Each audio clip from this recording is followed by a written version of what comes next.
재미가 없을까봐 호흡 영상을 안 찍으려고 했는데 호흡에 대해서 찾아보다가 너무 잘못된 게 많아서 열이 확 받아가지고 뭐가 맞고 뭐가 틀린지 과학적이고 객관적으로 확실히 알려드리겠습니다. 제가 지금부터 알려드릴 방식으로 코너에서 진짜 딱 1분만 해보시고 바로 노래해보세요. 제대로 된 연습 방식이 왜 중요한지, 잘못된 걸 하면 왜 안 되는지 확실히 아실 수 있을 겁니다. 자, 호흡 연습할 때 이 연습을 많이 하시더라고요. 주먹으로 맞고 볼풍선을 만들면서 바람 부는 거. 이게 제 스승님이신 과학적 발성법 만든 남도윤 교수님의 백프레셔 빗사운드 원리 비슷한 건데 따라하는 거죠. 결국 빗사운드를 할 줄은 모르고 대충 들어는 받고 따라는 해야겠는데 교수님 직계 제자도 아닌데 이런 걸 하면 왠지 걸릴 것 같고 하니까 안 하는 건데, 이거 연습법을 제가 종결하겠습니다. 정말 뭐가 맞고 뭐가 틀렸는지 확실히 알려드리겠습니다. 우리가 호흡 연습을 하는 이유는 노래를 잘하려고 하는 거잖아요. 호흡 그 자체가 목표가 아니에요. 그쵸? 이 첫 번째 목표를 잊지 마시고 강의를 끝까지 한번 들어보세요. 초반에 제 제자들이 이런 짓을 많이 했었고 심지어 저도 이런 짓을 했었어요. 그냥 손을 쓴다면 이런 식으로 엄청 세게 부는 거, 막아놓고, 아니면 손을 안 쓴다면 이런 식으로 구강의 압력을 최대치로 올려서 세게 부는 거. 어느 정도로 제가 세게 했냐면 얼굴에 핏줄이 다 터져서 빨갛게 점이 다 찍혔어요 진짜 그때. 이렇게 하면 입과 배의 압력이 올라간다, 배의 압력이 느껴지죠? 그래서 호흡이 좋아진다 이러는데 기가 찹니다. 이게 왜 문제냐면 이거 왜 해요 우리가? 호흡 연습하려고. 그럼 호흡 연습을 왜 해요? 노래하려고. 근데 노래할 때 입의 압력을 느낄 수가 있나요? 입 다물고 노래할 거예요? 이렇게 압력 느끼려고? 아니, 입술의 압력을 올려 뭐 할 건데? 이유가 있어야 되잖아요. 모든 연습법에는 이유가 있어야 하고 근거가 있어야 됩니다. 그래서 이런 식의 연습이 효과가 떨어진다는 겁니다. 없다고는 안 해요. 당연히 안 하던 연습을 하는데 실력이 아예 안 좋아지지 않겠지. 근데 제대로 된 방식으로 연습을 해서 100이라고 치면 이렇게 연습하면 4, 50 정도가, 이걸 또 두둔하는 사람들 보면 늘었으니까 좋다 이러는데 어차피 투자 대비 효율이기 때문에 같은 시간 투자를 할 건데 굳이 3등급 한우와 툭불 한우가 있는데 3등급 굳이 먹겠다면 알아서 하시는 걸로. 그러면 어떻게 하는 게 맞느냐? 입을 그냥 다물어 놓고요, 세게 그냥 뱉으세요.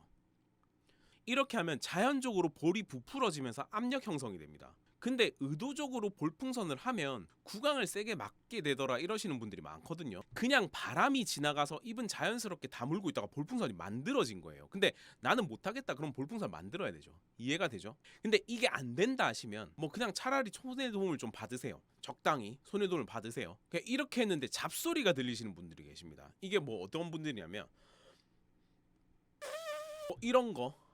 이게 약간 제가 흉내도 잘 못 내는데 저는 그런 소리 안 납니다. 그러니까 하는 숨소리 외에 다른 소리가 나는 건 안 돼요. 초반에 하시는 분들은 무조건 잡소리가 들리거든요. 뿡뿡거리거나 이런 소리가 나는데 왜 그러냐면 제가 세게 뱉으란 지시를 했어요. 그럼 그 사람의 머리에서도 자, 너 세게 뱉어 이 지시가 왔겠죠. 그럼 나는 세게 뱉을 수는 있어. 근데 흔히 말하는 횡격막의 힘은 그 정도의 세기가 안 나온단 말이에요. 그럼 잡소리가 들립니다. 이게 무슨 말이냐면 제가 쉽게 풀어드릴게요. 기능의 부적인 내용인데 내가 뱉을 수 있는 힘이 10이라고 가정을 할게요. 근데 실제 나온 힘이, 즉 결과값이 20이야. 그럼 어디서 끌고 온 거 아니에요? 그걸 입술의 압력을 높여서 20으로 만든 거라고요.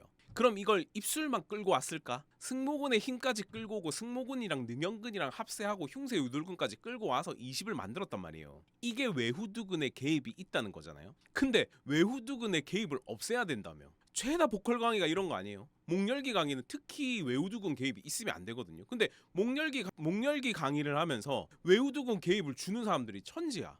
그러면서 티칭을 해. 이상한 거지. 아무튼 그렇게 해서 입술의 압력을 높여서 구강을 막아버리죠. 그럼 입술에서 마찰이 되면 소리가 나는 겁니다. 진동체가 입술이 돼버린 거죠. 쉽게 표현을 하면. 그래서 좋은 방식이 아니다. 근데 대부분 이렇게 하더라고요. 숨을 세게 뱉었을 때 숨소리만 나야 됩니다. 제가 이런 영상을 많이 보면서 트레이너 딱 한 명이 제대로 불더라고요. 누군지는 말하지 않겠습니다. 저랑 1도 관련이 없습니다. 그분이랑. 배에 힘을 준다 만다가 아니라 최대한 세게 뱉는다의 개념으로 무조건 접근을 해야 됩니다. 세게 뱉는 거 자체가 배에 힘을 줄 수 있기 때문에, 그랬을 때 입술의 압력을 높인다거나 아까 말씀드렸던 손을 아예 막아서 세게 분다거나 이러면 안 된다. 이것이 외부의 힘을 끌고 오고 외후두근의 개입을 주는 거라서 여기에 덧붙여서 연습법 이거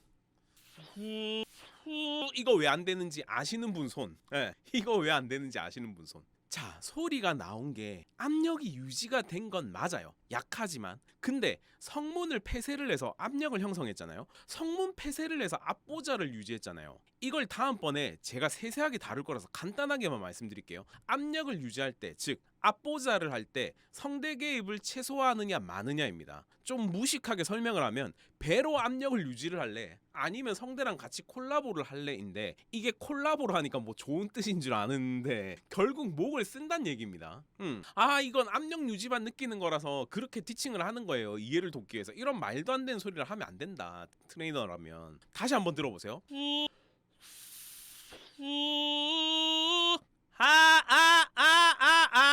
이거를 하면 안 된다고요. 접촉 연습이라면 얘기가 다르지. 접촉 연습이라면 얘기가 다른데 얘는 압력 유지라면서요. 압력 유지를 하는 거는 얘기가 좀 다릅니다. 성대가 접근한 소리, 이거 보컬 프라이 된 소리, 이거 절대 쓰면 안 됩니다. 그럴 거면 아까 제가 말씀드렸던 흉관 고정 기능을 이용을 해서 성대 접촉을 하지, 뭐하러 이걸 써요. 효과 차이가 있는데. 시간 대비 효율입니다. 모든 연습은. 앞보자를 하는 이유는 결국 열어내려고 하는 거거든요. 그러니까 이런 거 하려고 하는 건데, 우리가 하려고 하는 거 아니거든. 압력 유지 방식이 좀 잘못된 부분을 짚어보고 제대로 된 방식을 알려드렸는데, 앞서 말씀드렸듯 진짜 딱 1분만 하고 노래 바로 해보세요. 오늘은 여기까지 하도록 하고요.